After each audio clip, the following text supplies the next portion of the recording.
The bus was crowded that evening. People standing in the aisle, bags pressed against legs, the usual tired silence of strangers just trying to get home. I was near the back, holding the rail, half lost in my thoughts after a long day. At the next stop, an old man stepped on slowly. He looked confused, like he wasn't sure if this was the right bus. His hands trembled slightly as he searched his pockets for a ticket.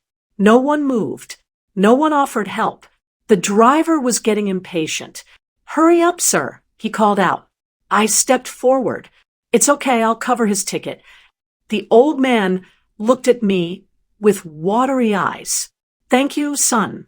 I must have dropped my wallet. I guided him gently to my seat and stood beside him. He kept apologizing quietly, embarrassed by the attention. "It's nothing," I said. "We all need help sometimes." He smiled and nodded, then started asking me simple questions. Where I worked, where I lived, if I had family nearby. It felt like the kind of conversation you have with a grandparent you haven't seen in a while.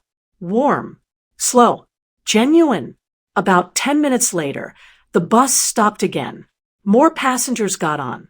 And that's when I saw her, my sister. She stepped in, scanning for a seat. Our eyes met briefly. She walked toward the back. And then she saw the old man sitting in my seat. Her face changed instantly. Not surprise. Not confusion. Fear. She froze in the aisle. Her hand tightened around the strap of her bag. Her eyes locked onto him, like she had just seen a ghost. I frowned. She had never met this man before. At least, I didn't think so. The old man looked up too. For a second, his expression was blank. Then recognition hit him. His back straightened. His eyes sharpened. The friendly, fragile man I had been talking to suddenly looked very alert, very aware. "My dear," he said slowly, staring directly at my sister, "it's been a long time." The bus went quiet around us, but it felt like the world had narrowed to just the three of us. My sister's lips parted, but no words came out. She looked pale, almost shaky. "You know each other?" I asked, confused. She finally spoke, her voice barely steady. We used to." The old man turned to me. "This is your sister?" "Yes," I said. He studied her face carefully. "I thought so." My sister avoided looking at me now. She was staring at the floor. "What's going on?" I asked. The old man sighed softly. "Years ago, I trusted someone very much. Someone young. Someone who worked for me." My sister's breathing grew heavier. I could see it. "She took something from me," he continued calmly. "Something important, then disappeared." I felt my stomach drop. He wasn't speaking angrily. He was speaking like someone remembering a painful memory he had already made peace with. My sister suddenly said, "This isn't the place for this." He nodded. "You're right. It isn't." Then he looked at me again, his eyes kind but serious. "Son, what is your name?" I told him. He nodded thoughtfully. "I'm glad you helped me today." The bus reached the next stop. He slowly stood up. I helped him toward the door. Before stepping off, he turned to me one last time. "I think we should talk again," he said quietly. "You deserve to know the full story." Then he stepped off the bus. I turned back to my sister. She still hadn't moved. Her face was drained of color. "What was that about?" I asked. She didn't answer. She just whispered, "You should not have helped him." The bus continued its route, but the air between my sister and me felt heavy. She avoided looking at me, staring out the window, instead, her face pale. I could sense the tension radiating off her like heat. "What happened between you two?" I asked quietly, keeping my voice calm. She shook her head, refusing to answer. "Nothing you need to know," she muttered.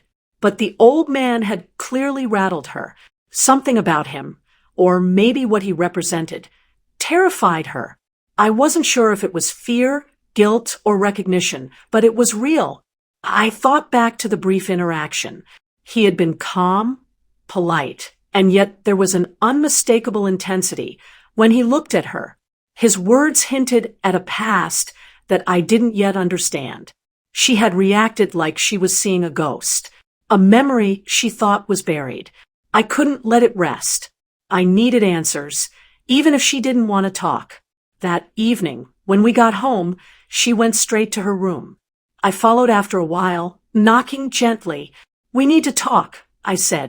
"No," she said immediately, closing the door slightly. "Yes," I insisted. "You can't just act like nothing happened. That man, who was he?" Her hands were shaking as she opened the door a little more. "You don't understand," she whispered. "He's dangerous. He's not someone you want to be involved with." I frowned. Dangerous how? He was polite, calm. He didn't threaten anyone. Her eyes darted away. "You have no idea. He knows things. Things about our family, about me, things I've tried to bury for years." My mind raced. I had no idea what she was talking about. What could be so important that seeing him on a bus would drain the color from her face? "Why did you react like that on the bus?" I asked softly. "I thought he was gone," she said. "I thought I'd never see him again. I made mistakes when I was younger, things I never wanted anyone to find out." I took a deep breath. "You mean that's why he looked at you like that? Because of the past?" She nodded, biting her lip. "Yes, and now you've seen him too. I don't know what he told you, or if he even said anything, but you need to stay out of this. You can't get involved." I frowned, trying to process her words. Why would helping an old man on a bus put me in danger? Her hands trembled slightly, because he's not just any old man. He's connected to things from our past. Things I thought were over. Things that could ruin us if they came out. I felt a chill run down my spine. I had never known my sister to panic like this, and yet here she was, pale and shaking, warning me to stay away. "Listen," she said, her voice dropping to a whisper. "You need to trust me. You helped him today, because it was the right thing to do. But now, just let it go. Please." I nodded slowly, though I didn't fully understand. I had a feeling this was only the beginning of something much bigger than a simple bus ride. And deep down, I knew that the next time we saw that old man, nothing would be simple again. Days passed, but the image of my sister's pale face stayed with me. I couldn't stop thinking about the old man and what he represented. She avoided me, avoided the topic, but I could see the guilt and fear in her eyes every time our paths crossed. Finally, I confronted her quietly. "I need to know. Who is he? What did you do?" She swallowed hard, voice trembling. "Years ago, I made mistakes, things I swore I'd never let anyone find out. He was part of that. Seeing him again, it brought everything back." I nodded, understanding finally dawning. "Then let's handle it together." Her eyes widened. "You mean it?" "Yes," I said firmly. "You're not facing this alone anymore.